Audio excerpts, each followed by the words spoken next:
মালতী, মালতী। হ্যাঁ, কি কি? মালতী, তুই যেটা করছিস বা করেছিস আমি খুবই অসন্তুষ্ট হয়েছি তোর ওপর।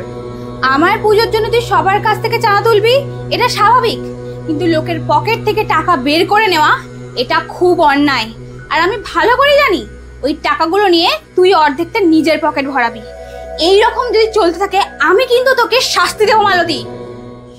না, ও বাবা গো, ও স্বপ্ন ছিল। হ্যাঁ, সন্ধ্যাবেলা হেসে ঘুমিয়েছি বলে মাথা ভারী হয়ে স্বপ্ন দেখেছি। এক কাজ করি, বাইরে থেকে একটু গিয়ে ঘুরে আসি, মাথাটা ছাড়বে।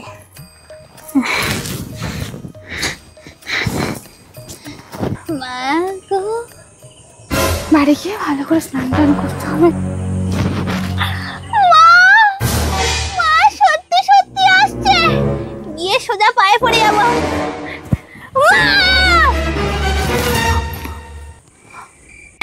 আমাকে শাস্তি দিও না মা। কি তুই আমাকে সত্যি করে ঠাকুর ভাবছে? একটু মজা নি। আমাকে শাস্তি দিও না, তুমি যা বলবে আমি তাই করবো, আমি কোনো অন্যায় কাজ করবো না। এই ওঠ, এই তোর জন্যই আমি স্বর্গ থেকে নেমে এলাম তোকে শাস্তি দেবো বলে। আমি কোনো অন্যায় কাজ করবো না, এইবারের মতো মাফ করে দাও। আর তোকে আমি একটা কথা বলে দিচ্ছি, কান খুলে শুনে রাখ। পাড়ায় কারোর নামে নিন্দে করবি না, কোনো চুরি করবি না, আর কোনো অপকর্ম করবি না। যদি করেছিস তাহলে ওই দিন তো শেষ দিন হবে। না মা, সত্যি বলছি আমি কোনো অন্যায় অপকর্ম আর করবো না। নে এবার নিজের চোখটা বন্ধ করে ওই দিকে তাকা। আমি যাব, আমি ত্রিশূলটা আনতে ভুলে গেছি। যাও মা, যাও মা, তুমি যাও মা গো।